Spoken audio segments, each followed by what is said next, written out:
Hello and welcome to the Female Founder Friday podcast with me, Lindsay White. I'm passionate about helping female entrepreneurs be great leaders, build high-performing teams, and create inspiring workplace cultures through innovative talent programs and practices. Because when people feel like they belong at work, they deliver their very best and business thrives. And the Female Founder Friday podcast is all about connecting with the most incredible female entrepreneurs to talk to them about their journey to creating their own business, the mistakes they've made along the way, and how they view their own leadership. And in this third season of the podcast, we're going to take that one step further. I'm challenging all of my guests this season to take my leadership style quiz, and at the end of each episode, we'll be digging into their leadership style and how it impacts the way they lead in their life and their business. And if you're interested in learning more about your leadership style and want some of my top tips to help you lead more effectively, you can take the quiz right now.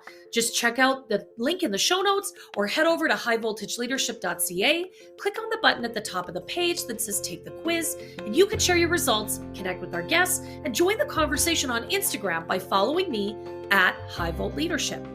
Now, my guests this week are the dynamic duo Victoria Marshman and Dani 𝐭𝐻𝐢𝐬𝐤 from Mave and Chez.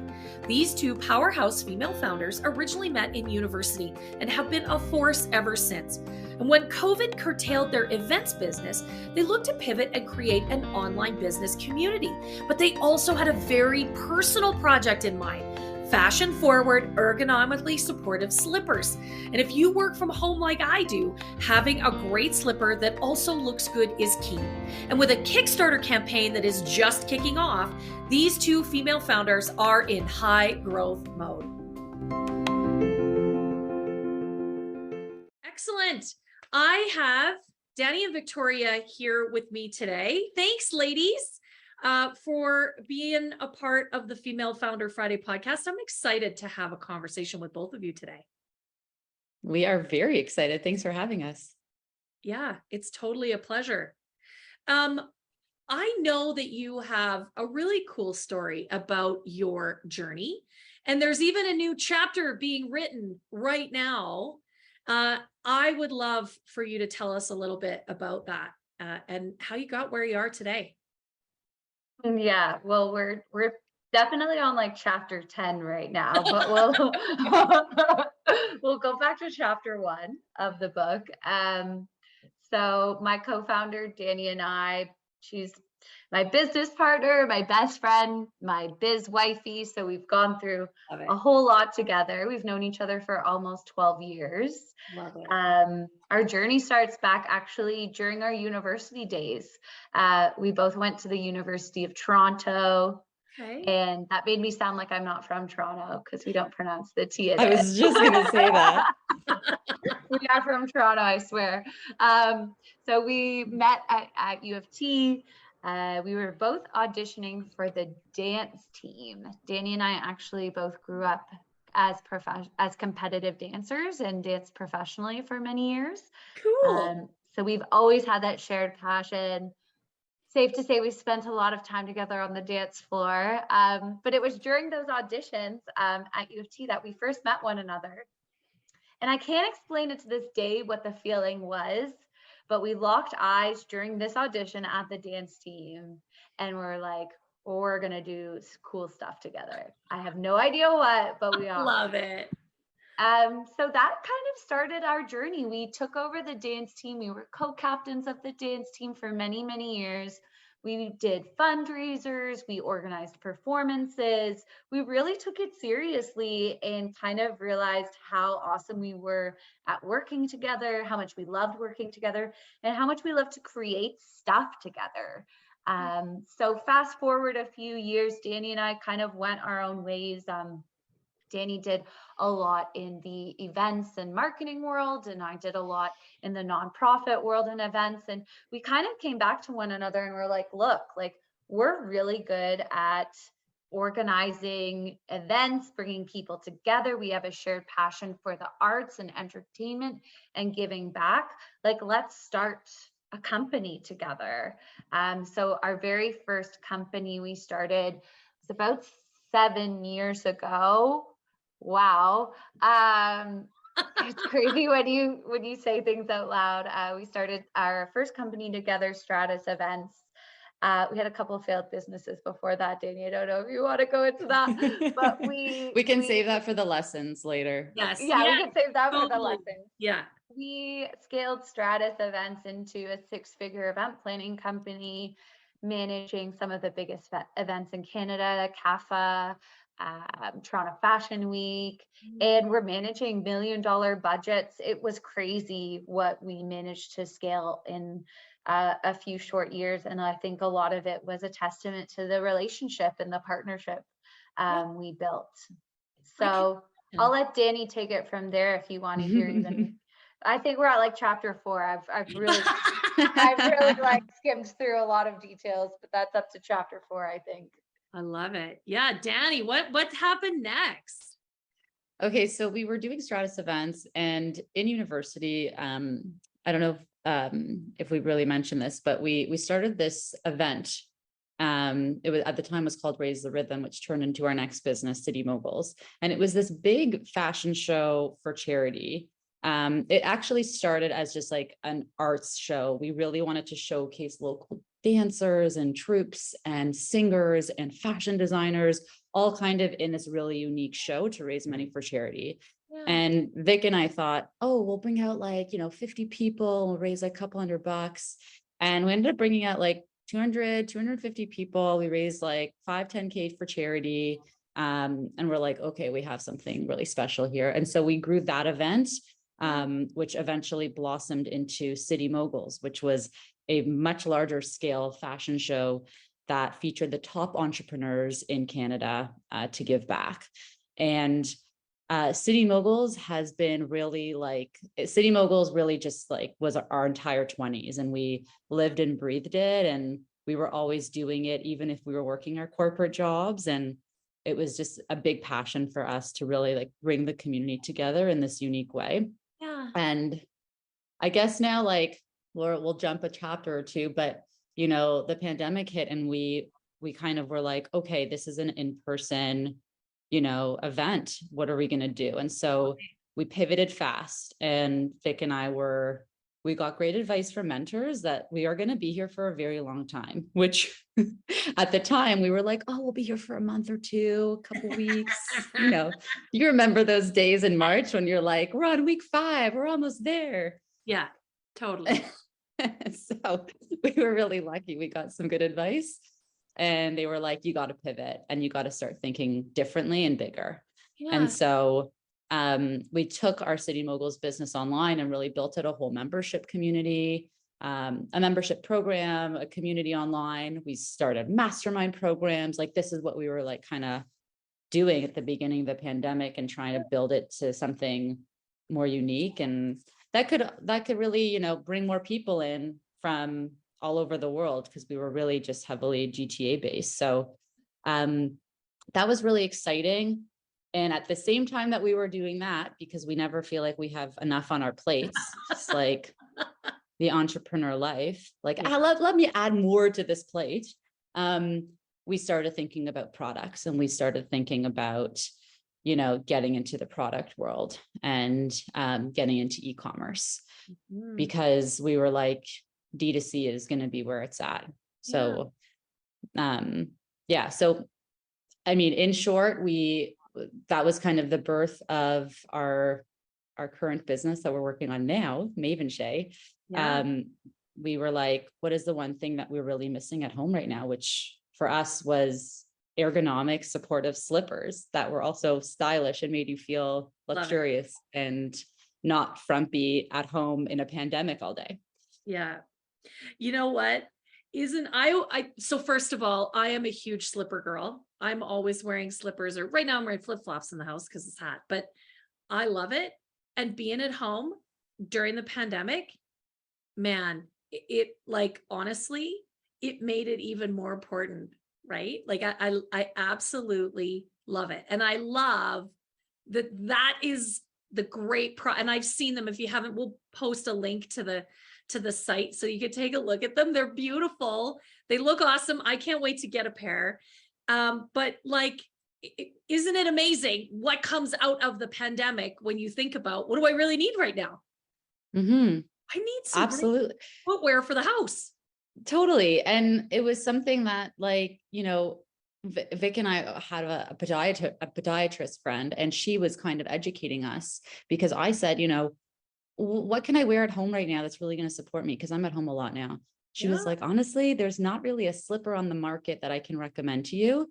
And to be honest, the ones that I'm going to recommend to you are kind of ugly. So we were like, we got to do something about this. There's a gap. We got to fill this gap. So that was kind of the birth of Mave and Chez. And, you know, we were working a lot. We haven't really talked about this kind of transition yet. So this is kind of fun and new, but like, you know, we were working on those two businesses at the same time, and like trying to figure out how to really continue growing City Moguls online, and then trying to build an entirely new business at the same time. And mind you, a year into the pandemic, I got pregnant. So there was a lot going on. And yeah, it's been a journey. So that's, you know, it's been like there have been a lot of hard truths along the last, you know, couple years, and figuring out where to put focus. And I think one of the biggest things that Vic and I really learned, and people have told us this for so long, but, you know, you really have to just come to terms with it on your own, is that you need to focus. You need to focus on one thing. And it was a hard truth we had to learn. But at the end of the day, we're really, you know, excited about this next chapter. And we felt like the pandemic was kind of a blessing in disguise. Like it really led us to this new, you know, business and journey, and, you know, walking the walk and doing all the things that we would support our entrepreneurs with in City Moguls, now doing it ourselves. I love it. When you can really practice what you preach, that I think is important. But I do love, I mean, I talk a lot about positive intelligence and positive intelligence work, and how it shifts our mindset from this place of negativity and lack into a place of focus and curiosity and innovation. And truly, if you embrace that during the pandemic, it's incredible. If you look around, the innovative, interesting, forward-thinking things that have come out of the pandemic for individuals, for organizations, right? Like there really have been some incredible gifts and some great opportunities. And clearly you two have really moved in that direction. I love that. I think that's really important, right? You know, it's such a big point. Like it's that positive intent. We were gifted with time. Yeah, things were closed down. Yeah, we were isolated. Yeah, things got really, really hard. And yeah, some of us had some dark, dark, dark days. But if you were able to leverage that gift of time to focus on things, to work on yourself, like I know for Dani and I, the amount of personal growth we've experienced in the last 2 years is more than we have in like our entire lifetime. So, you know, it's that positive intent and mindset on things of, yeah, this opportunity, this period in time kind of sucks, but like I have myself, I'm alive, I have goals, like what can I do to get there? So we definitely maximize the time we had. I love it. For sure. I love it. And look what came out of it, a really cool product that like I said, I'm excited to get my pair. So maybe tell us a little bit more about this business venture and where, you know, what you're doing, where it's going, because I think it's super cool. Thank you. Yeah. I mean, Mave and Chez is really all about empowering women at its core. And we design luxury ergonomic slippers. That's really what we do. Like we're really about like making women or helping women feel good at home. And also on the go as a bonus. The slippers can be worn outside. They can be brought with you to the office. You know, if you're someone who has to still wear heels, you can take them off and put on your Maves at the office. You can take them grocery shopping, but really it is something to make you feel luxurious and really supported at home. And we are like working so hard with our shoe designers and experts to really like create something that isn't just like, oh, this is just comfortable, but it actually has features in it that, you know, will last you and help last you all day long and make you feel actually supported. I love that they can be pretty and functional. Let's just be honest, right? Let's So be honest. I can't tell you how many women we've spoke with. I would say probably in the thousands now. But really getting into the big problems that we found with current slippers. I mean, Lindsay, what do you feel like is like the number one thing that bothers you about your current slippers right now? Well, my vain side says that they are pretty ugly. Okay. But they keep my toes warm. Like, I mean, in the end, isn't that what we all want, is nice, snuggly, warm feet, especially in Canada in the winter, let's be honest. Mhm. I would tell you that, yeah, they're pretty ugly. And also I would say that they wear out way faster than I want them to, right? Mhm. That would be my Yeah. main complaint. And I wear slippers like all the time, every day. And I've worked from home for over a decade. So I go through slippers like nobody's business, right? Oh, you know. I am Yeah. a hardcore slipper chick. Yeah. We like hardcore slipper chicks. Yes, Yeah, I yeah. am, That- you're our target people. market. I'm your You're our target. people. I sure am. But those are the Totally. things, I don't know, does that jive with what you hear? from- Absolutely. Yeah. Yeah. Like we hear so many things. We hear like I don't even wear slippers just because they get gross and they're stinky. Yeah, And so we've designed a washable insole so you can, genius. wear them a lot longer, keep them out of the landfill so you don't need to throw them out after a month. So we're like, trying to listen to what people are, feel like how they're feeling about their current slippers, and also educating people. There's a lot of people we talk to and they're like, oh, I'm just wearing bare feet at home. And we're like, oh, well, let me tell you why that's not good for you. Don't Yeah. do All it. day, every day, your feet on hardwood floors. Or Yeah. tile. Or, Yeah. I mean, right, we have a lot of hard surfaces in our houses. Mm-hmm.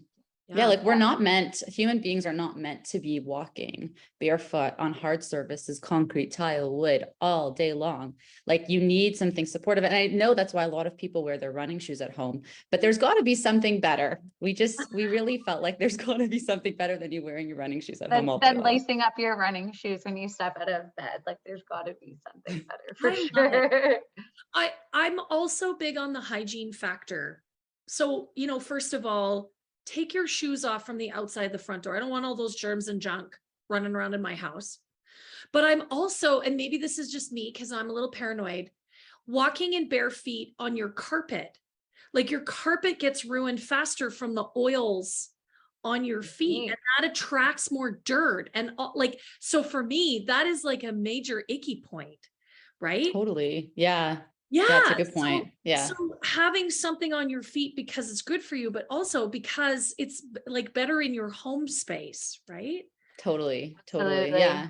And I mean, one thing we really haven't even mentioned on the business side of things is Vic and I have done these other businesses before. We've had a bunch of success, but this is a totally different ball game, going into being a service-based entrepreneur for so long and switching to product. It is such a steep learning curve, and we're raising money. We have investors now. It is such a different ball game that like Vic said, we have learned so much in the last 2 years. And it's just a reminder that some of the best things about this journey is just being able to learn new things constantly. And it is so refreshing, and it is so difficult and challenging, but it's also so rewarding. And it's people who feel stagnant, I think, are the people I tend to find that, aren't doing new learnings all the time. And I think that the people that we've found that we surround ourselves with are the big learners who want to do new things and try new things and keep learning. Yeah. So yeah, there's been, for us, it's been a lot of learning in short. Totally. I had someone, and I don't know whose phrase this is, but when you're an entrepreneur, every day is a school day, right? If you're not learning in your business, especially as an entrepreneur, your business isn't growing, you're not moving forward, you're not going to continue to meet the needs of your clients because they're evolving, they're growing, they're changing. So every day's got to be a school day. And I certainly take that to heart. And it sounds like you girls do too. So I love that. I really love that. You've already given us a couple great learnings that we need, need to continue to evolve, if nothing else. But tell me where have you made mistakes or messed it up? Because I know there's likely been a few of those. There's been more than a few. Yeah. It's funny, like I feel like I'll speak for myself, but like the things that stick out to me are not like the big monumental failures where there was like one day and everything crumbled. Like that's not really what happens in life typically. Yeah. And I feel like it's like the daily mistakes that like accumulate over time. Totally. Yeah. Yeah. Sorry, Vic, I thought you were going to say something. No, I was just thinking about some of the things. I mean, it's funny, when Dani and I were during the pandemic, we were running a lot of webinars and workshops for entrepreneurs, leading a lot of things, and it was amazing. I was like the biggest goal setter on the planet. Like I was ritualistic about my goal setting through my 20s. I was like, I had all these like SMART goals. I'm 3 month, 6 month, 1 year, 5 year, 10 year. And I was like so obsessed with like accomplishing things by certain dates. I think it has to do with like the dancer in me, high achiever, success based on the things that I do. And I hate to say it, but I don't consider it a failure, but I feel like I've become so aware how type A I am. Like Dani is type A, but I'm like type AAA when it comes to stuff. And I've realized it's great in certain parts of business, and then it's not so great in certain parts of business. And one big thing for me is I've actually kind of let go of setting goals, to be perfectly honest. I used to have this very detailed sheet. I'm going to accomplish this by this date and this date and this date. And now I just kind of have like this big vision for my life. Like I close my eyes and I have this vision, and I've written this story of what I want my life to look and feel like in like 5 years from now. And it's less about the like tangible goals. And I think a lot that has to do a lot with our culture. We're taught that like you have to achieve these goals to be successful. And I've kind of realized like that's not really what success is for me anymore. Like success is a feeling, how I feel about myself. Do I show up? Am I excited and happy to do what I love every day? So there's been a big shift for me, and a lot of lessons learned about like letting go of like the pressure to do these targets and achievements by these certain dates, and less be time bound focused and more about like, how do I want to feel? How do I want to be? What kind of person am I becoming over the next couple of years? That is so beautifully articulated. And it is, some of the work that I do as a leadership coach for female entrepreneurs. I mean, women come to me and that's exactly it. Well, I've got all these goals and I've got a strategy and I've got a plan for my life and my business, and I still feel like shit. I'm achieving everything I should achieve and I still feel like garbage. And I don't feel like, what is wrong with me? Well, there's nothing wrong with you, but let's shift the focus from the checklist to the feelings, to the present. Who do you want to be? And how does that inform what you want to do? We tend to do it the opposite. Well, I want to do these things, but I don't really know who I need to be as I show up for those. And so that's a lot of the work I do, is flipping that on its head. What do you care about the most? What do you really value? What is your purpose? What are you even doing here? Right? Like, why are you on this planet? And it's not to make money. Like, let's be clear, money is not a purpose. It's a metric. It's how we measure success. It's only one measure. But who do you want to be? How do you want to feel? I love, love, love the way you articulated that. That's my business partner. I love doing this stuff because we work like with our heads down, meeting after meeting, like chugging along. And like, this is a nice like time to pause and be like, that's my business partner. She's so smart and wise. I love it. No, I love that that's coming out as a byproduct of this great conversation, because not only are you sharing with people that are listening, you're sharing with me, but actually you're really sharing with each other. And that's pretty cool too. Yeah, totally. I'll tell you one of the big failures too is that, and it goes back to my earlier point about trying to stay focused, is that, and figuring out that the hard way.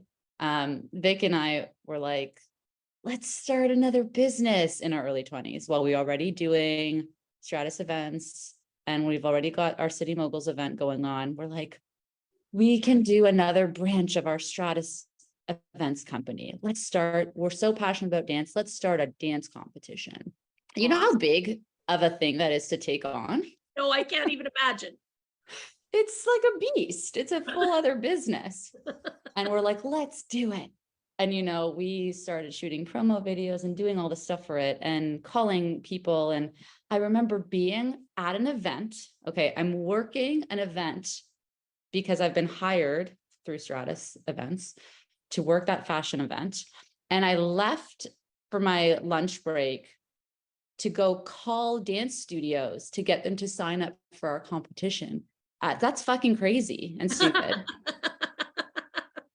Now, the lesson here is that we said, we're not doing this, and we closed up shop very fast. So fail fast and focus, because I learned that with, you know, doing too much and trying to grow too fast. Yeah. Some people think it's really like ambitious and it's, you know, exciting and it's ambitious in a good way. And it's just actually not. And it really pulls you back, and it doesn't allow you to really be like, I'm going to focus on one thing so that I can put my heart and my soul and my blood and my sweat and my tears into that thing. Because when you're spread across too many things too thinly, you start to lose that. And you also start to lose your passion, because you don't have the time for yourself and to take care of yourself. And you're just really driven by doing too many things. And I understand having multiple revenue streams, but you have to start with one.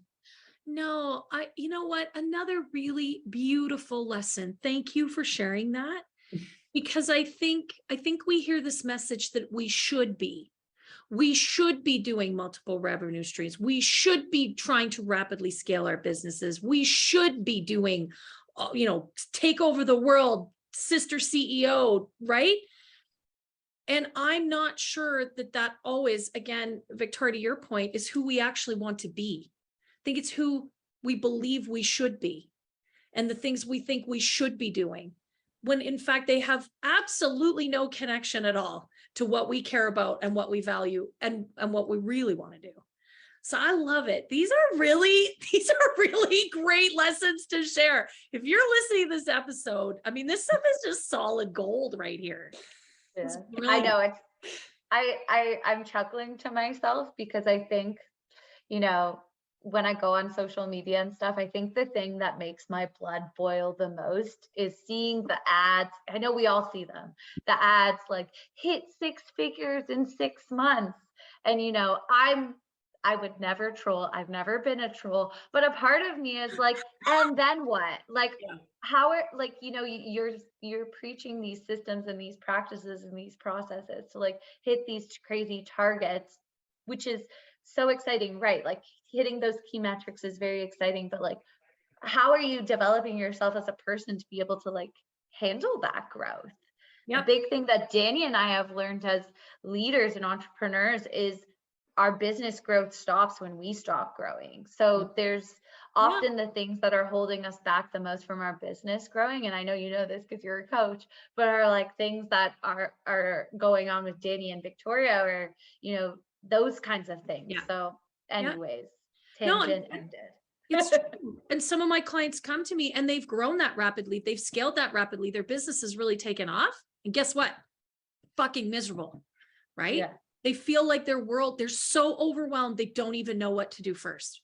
So all of that shoulding, that I should scale and I should add and I should build, all of that sometimes does not actually serve what we're, you know, what is really true for us. So, you know, such incredibly impactful points here to share with other female founders who maybe more towards the start of their business, or maybe they're like you and they've had multiple enterprises. I really, really love it. That's just beautiful, beautiful stuff. I want to transition now to asking Dani and Victoria about their leadership style, because they've been doing this since they were, in university. So they've got some style going here, and they've taken my leadership style quiz.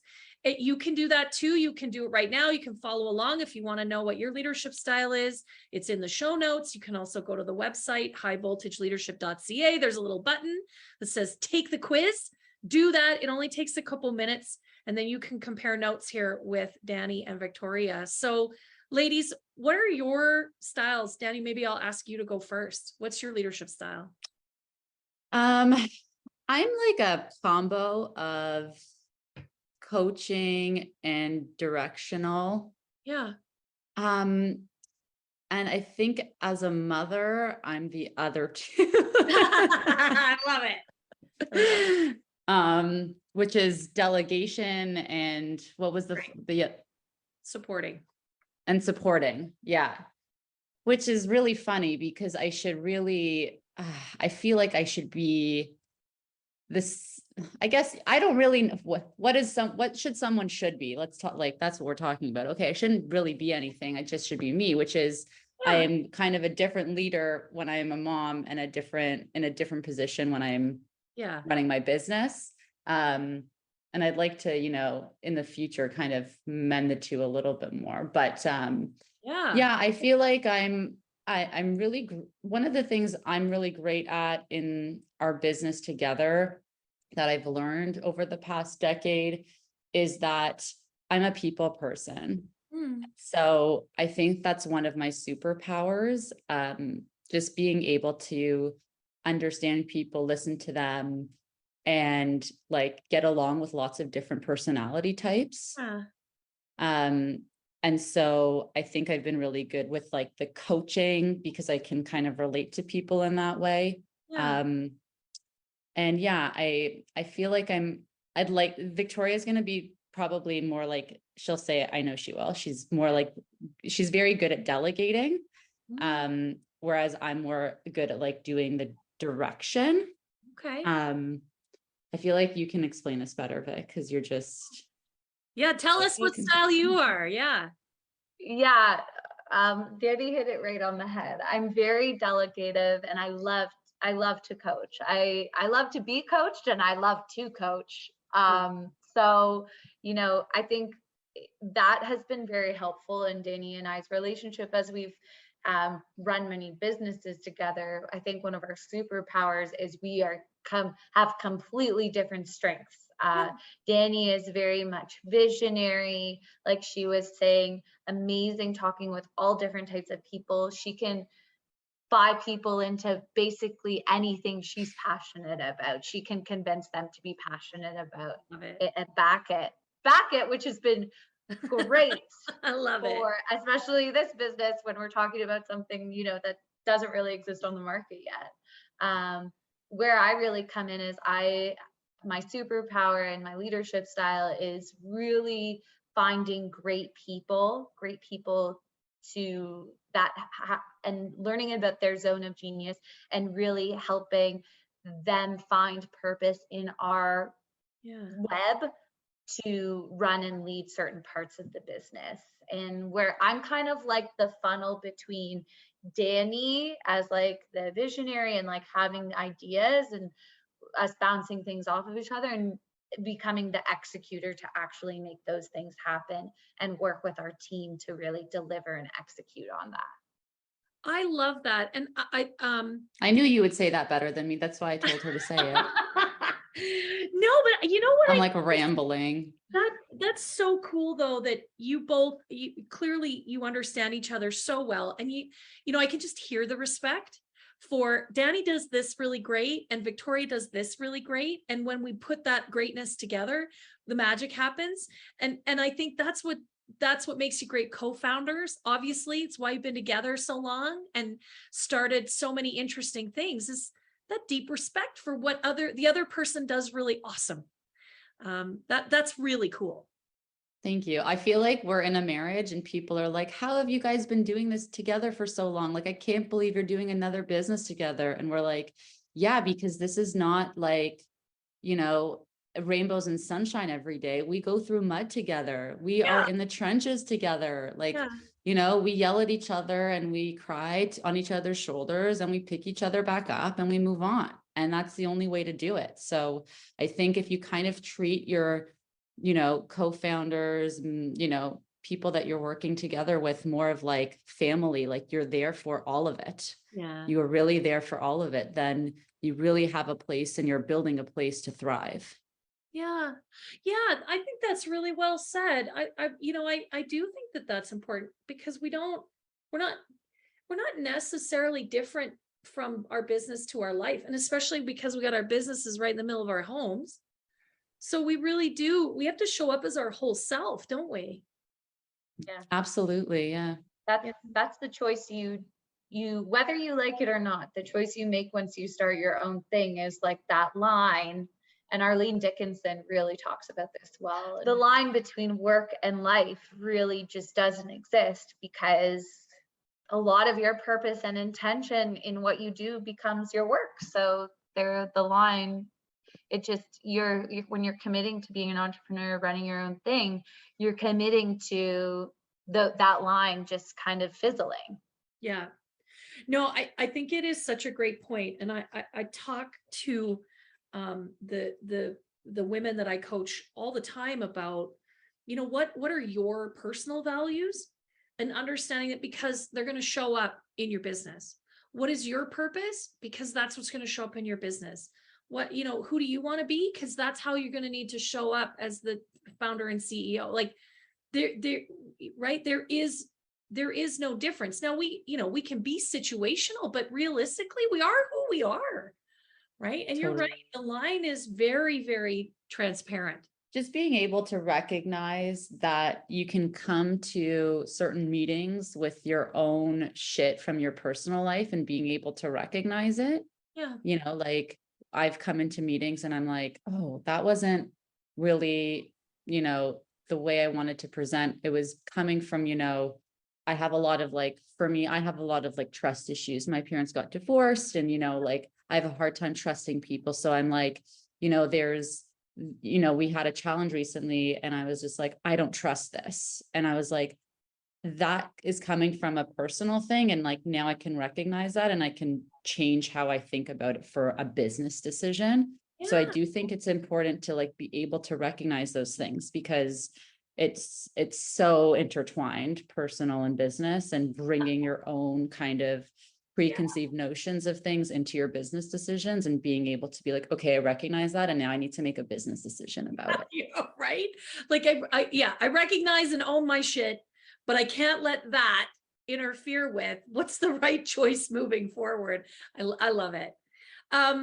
Ladies, this has just been an exceptional conversation today. I feel like you have just, dropped truth bombs all over the place. Thank you so much for spending some time with us. Like I keep saying, I'm looking forward to getting my awesome pair of Mave slippers. We're going to make sure that we put some links in the show notes so that you can go and get your own pair and support this incredible Canadian female-founded organization, because let's be honest, Canadian girls got to stick together. Thank you so much for being here. I really appreciate your time today. We loved it. Thank you so much. Thanks.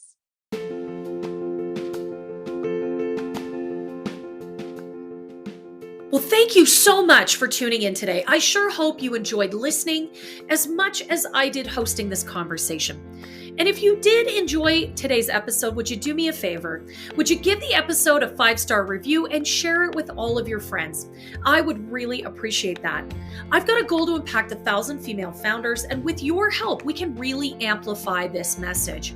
Thanks again for being a part of the show, and don't forget to connect with me and all of my guests on Instagram at High Volt Leadership. We'll see you next Friday.